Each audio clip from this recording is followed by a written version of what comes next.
नमस्कार मित्रों, कैसे हैं।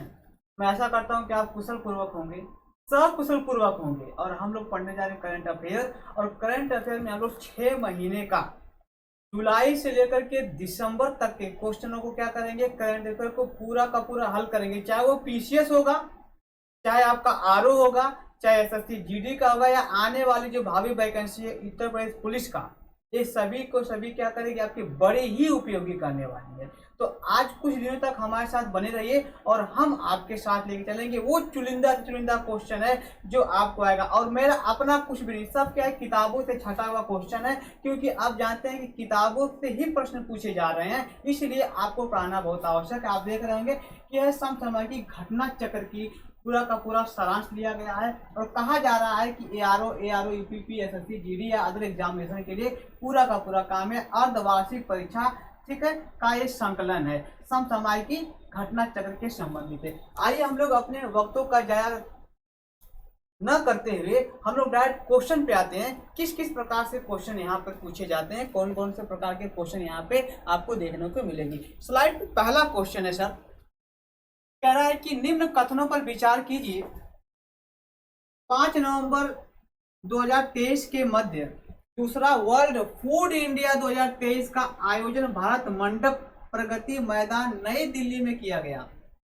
क्या सही है? आप पढ़ें। दूसरा कथन ये कह रहा है कि राष्ट्रपति द्रौपदी मुर्मू ने इसका उद्घाटन किया। उपयुक्त कथनों में कौन से कथन सही है, इसका आपको जवाब देना है।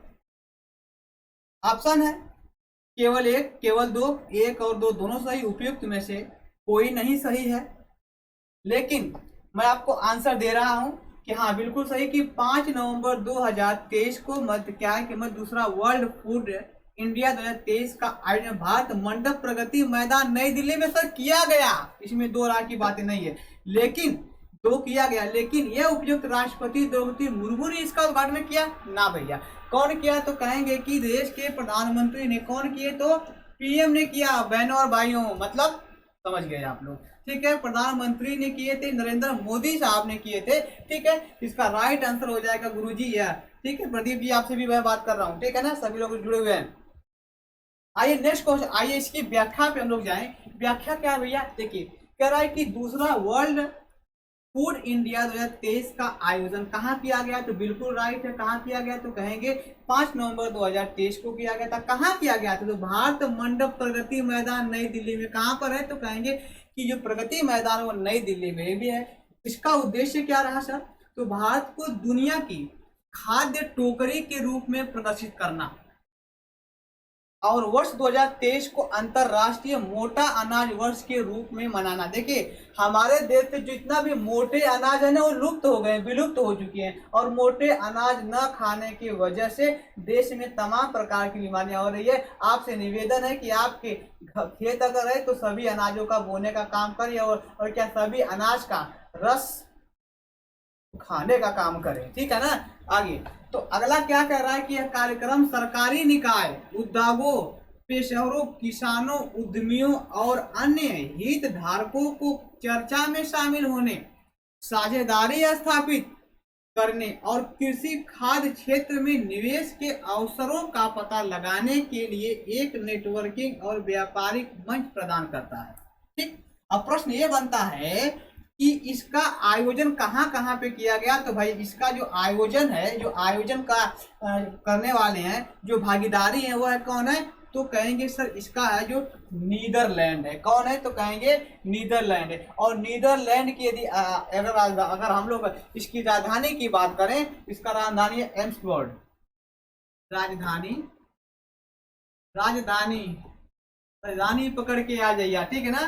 तो इसका राजधानी है एम्स्टर्डम, ठीक है ना, एम्स्टर्डम। अगर हम लोग इसकी मुद्रा की बात करें भैया, किसकी मुद्रा की बात करें? हम इधर की मुद्रा की बात करें तो यूरो इसकी मुद्रा। कौन सी मुद्रा? तो कहेंगे यूरो इसकी मुद्रा है। अरे भाई इसका फोकस देश करने वाला कौन? तो कहेंगे जापान। जापान कहाँ है? तो जापान की राजधानी क्या है? तो कहेंगे राजधानी टोक्यो। क्या नाम है?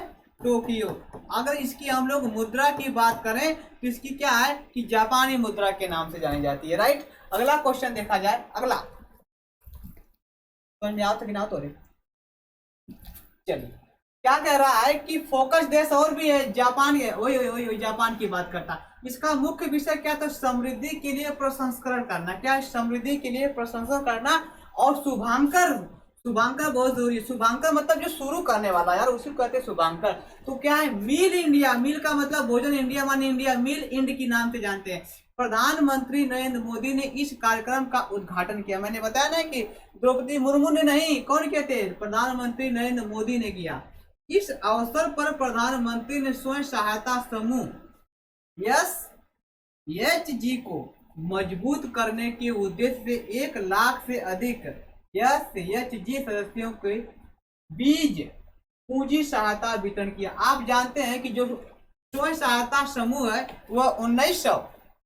वह 1970 से चली आ रही है भारत में। यह 1970 से जो है कि स्वयं सहायता समूह चली जा रही है, जो इसका नाम है गरीबी उन्मूलन। गरीबी उन्मूलन और महिलाओं को सशक्तिकरण बनाने के लिए क्या किया गया था? 1970 में इसका इससे लाया गया था। तो हम लोग बात करेंगे, देखिए ऐसा करेंगे, क्या है? स्वयं सहायता समूह। स्वयं सहायता समूह कब लाया गया? तो कहेंगे 1970 में लाया गया था। ये बातें थोड़ा सा आप समझ लीजिए, थोड़ा सा बढ़िया से समझाऊं और बढ़िया तरीके से, ठीक है? कब लाया गया? तो कहेंगे 1900, ठीक। इसकी स्थापना की बात करेंगे, स्थापना तो कहा जाएगा यह 1970 में। किसके तहत लाया गया है? तो कहा जाएगा कि गरीबी उन्मूलन। क्या है? गरीबी उन्मूलन। ये भैया, उन्मूलन का मतलब क्या होता है? उन्मूलन का मतलब जड़ से उखाड़ देना। तो गरीबी उन्मूलन एवं क्या है? महिला सशक्तिकरण,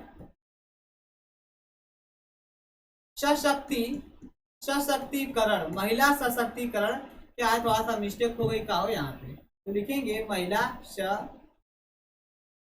सशक्तिकरण को उद्देश्य बनाने के लिए। आज जानते बहुत दिन तक आजीविका मिशन के नाम से चलाया गया था, लेकिन क्या है कि 2011 से क्या इसका नाम चेंज कर दिया गया था, स्वयं सहायता समूह कर दिया गया था। और इस स्वयं सहायता समूह में खूब सारा काम होता है, खूब सारा पैसा आता है, आप लोग जानते भी हैं। इसी को कहते हैं कि SHG के नाम से जानते हैं, ठीक है। अब क्या कह रहा है कि इन्होंने इस कार्यक्रम के एक हिस्से के रूप में फूड स्ट्रीट का उद्घाटन किया। इसमें क्षेत्रीय व्यंजन और शाही पाक, अरे बाप रे बाप, विरासत को दिखाया गया था। क्या गया था?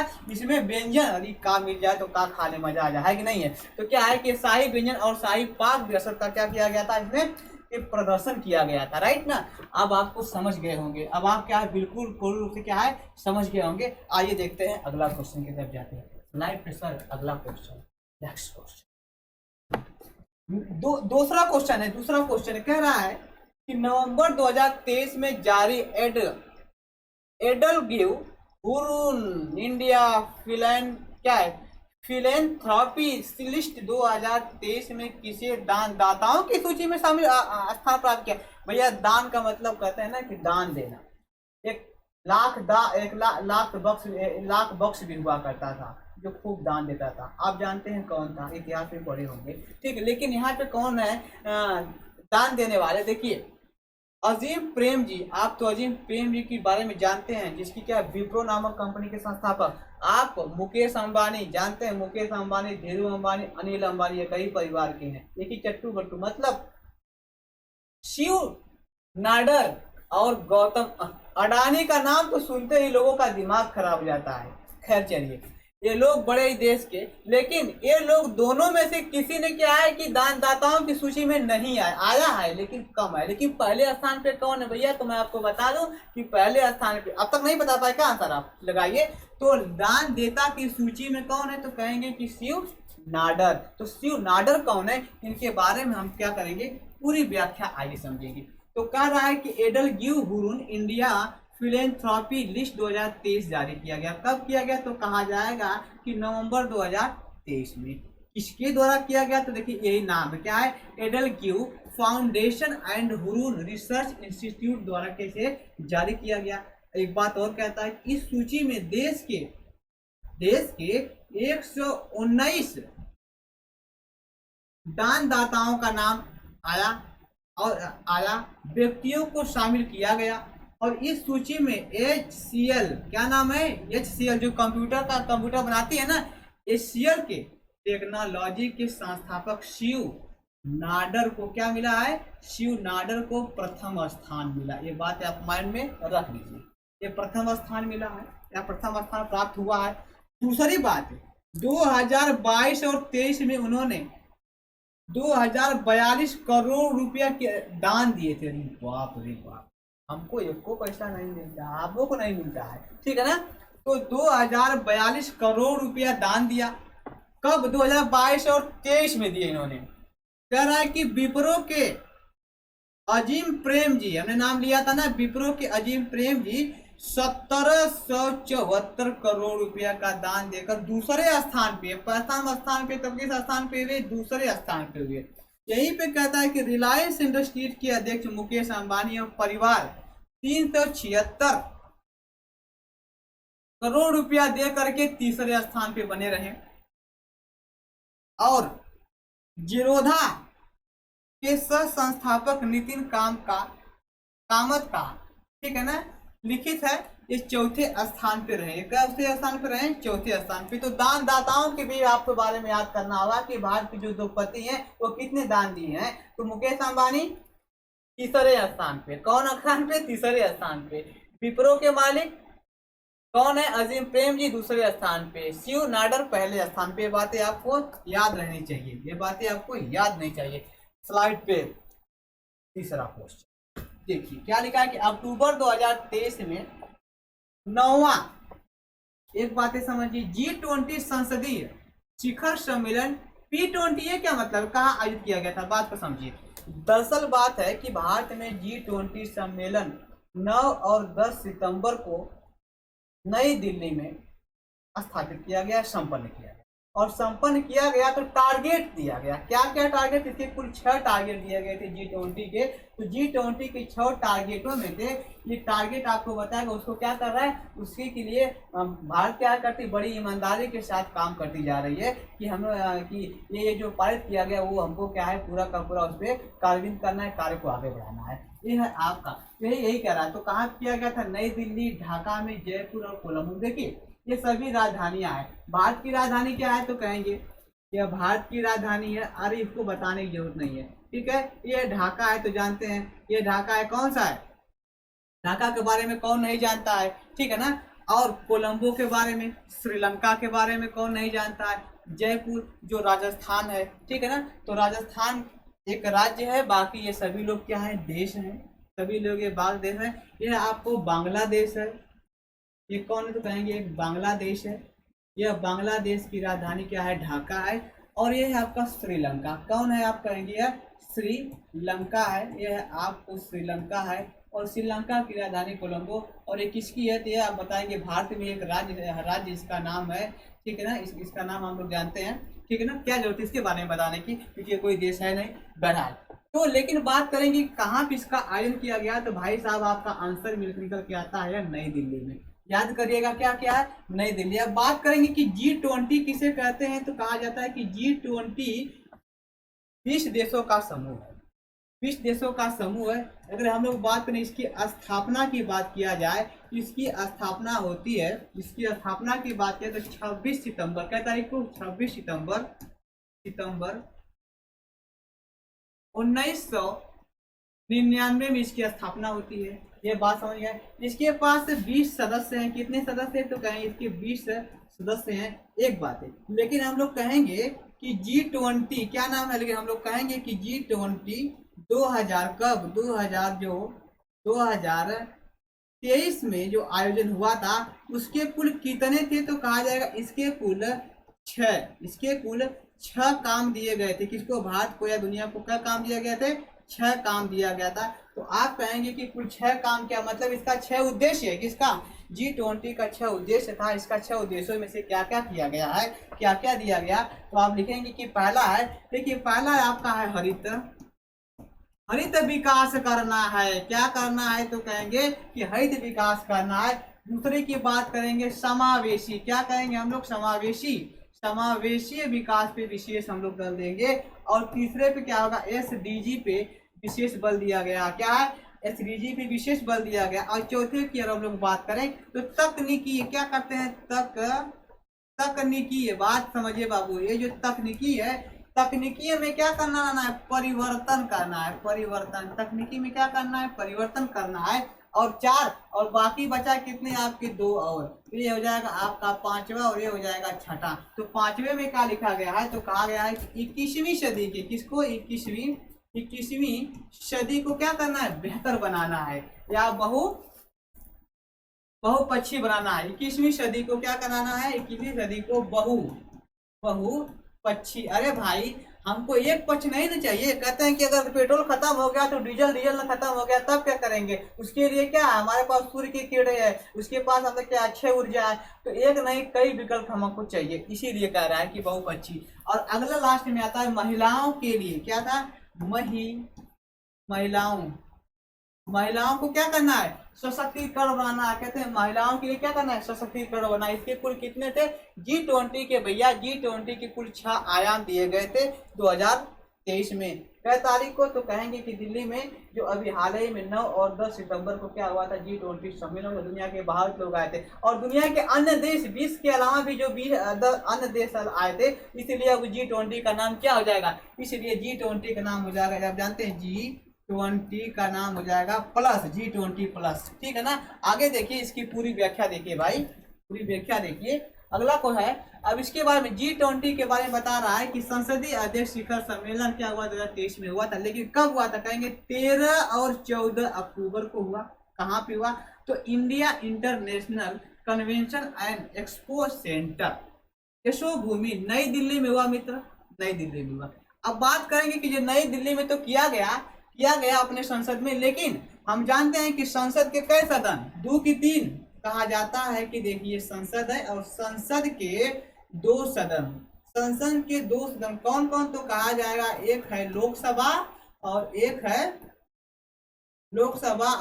है राज्यसभा। दोस्त, तो जो राज्यसभा है उसका भी अध्यक्ष होता है, लोकसभा का भी अध्यक्ष होता है, बशर्ते कि लोकसभा का अध्यक्ष होता है, राज्यसभा का सभापति होता है। क्या होता है? सभापति। तो लोकसभा का जो अध्यक्ष है उसका नाम है क्या है? कहेंगे कि लोकसभा का अध्यक्ष ओम बिरला है। लेकिन राज्यसभा का जो होता है क्या है? राज्यसभा का जो सभापति होता है वो कौन है? तो कहेंगे जगदीप धनखड़ है। ठीक है ना? ये धनखड़ साहब है जो उपराष्ट्रपति है। क्या है? उपराष्ट्रपति है। कौन है भैया? तो कहेंगे ये उपराष्ट्रपति, यही सभापति होते हैं, राइट। तो इस वक्त ओम बिरला आपके लोकसभा के क्या है? अध्यक्ष हुआ करते हैं। और इसमें G20 देशों के अलावा 10 अन्य देश एवं अंतरराष्ट्रीय संगठनों के प्रतिनिधित्व ने भी भाग लिया था। वो क्या थे? गेस्ट के रूप में, मेहमानी के रूप में। आगे देखिए, इस सम्मेलन में पहले 20 अक्टूबर 2023 को लाइव, यानी कि लाइव पर एक संसदीय फोरम का आयोजन किया गया। लेकिन यह जो लाइफ है किसके लिए? कहेंगे पर्यावरण की जीवन के शैली से संबंधित है। पर्यावरण पे विशेष, जितने भी दुनिया का सम्मेलन होता है मित्र, वो सभी के सभी सम्मेलन पर्यावरण के संदर्भ में अधिकांश होते हैं। ठीक, चलिए अगला कह रहा है, ठीक है ना, अगली बातें कह रहा है कि मिशन लाइफ का शुभ आरंभ 20 अक्टूबर को किया गया। कै तारीख को किया गया? 20 अक्टूबर 2022 को प्रधानमंत्री नरेंद्र मोदी और संयुक्त राष्ट्र के महासचिव एंटोनियो गुटेरेस द्वारा क्या है? गुजरात में किया गया। क्या किया गया था? एंटोनियो गुजरात क्या है? गुजरात में किया गया। ठीक है ना? ये पिछला साल का है और ये शुरू कब किया गया था? यहाँ पे देख रहे हैं कि 20 है, तो 1 साल के बाद जो किया गया था इसका अनावरण किया गया, राइट। आगे देखिए, सब कुछ आपको क्या है? टेलीग्राम पे मिल जाएगा। आप जाएंगे, जो जैसा लिखा है सब आपको वैसा ही हम आपको दे देंगे। बहुत अच्छे क्लास पढ़ाते हैं भाई, हम बहुत अच्छा प्रोडक्ट देते हैं। आप लाइक शेयर क्या करिए, करते रहिए, हम आपके साथ हैं और किताबी दुनिया में साथ में। ऐसा नहीं कि हम एक क्वेश्चन लेके ऐसे बताते, नहीं। नेक्स्ट क्वेश्चन है, चौथा क्वेश्चन आइए देखिए। कह रहा है कि अक्टूबर 2023 में गृह मंत्रालय ने Jammu Kashmir democratic freedom party के को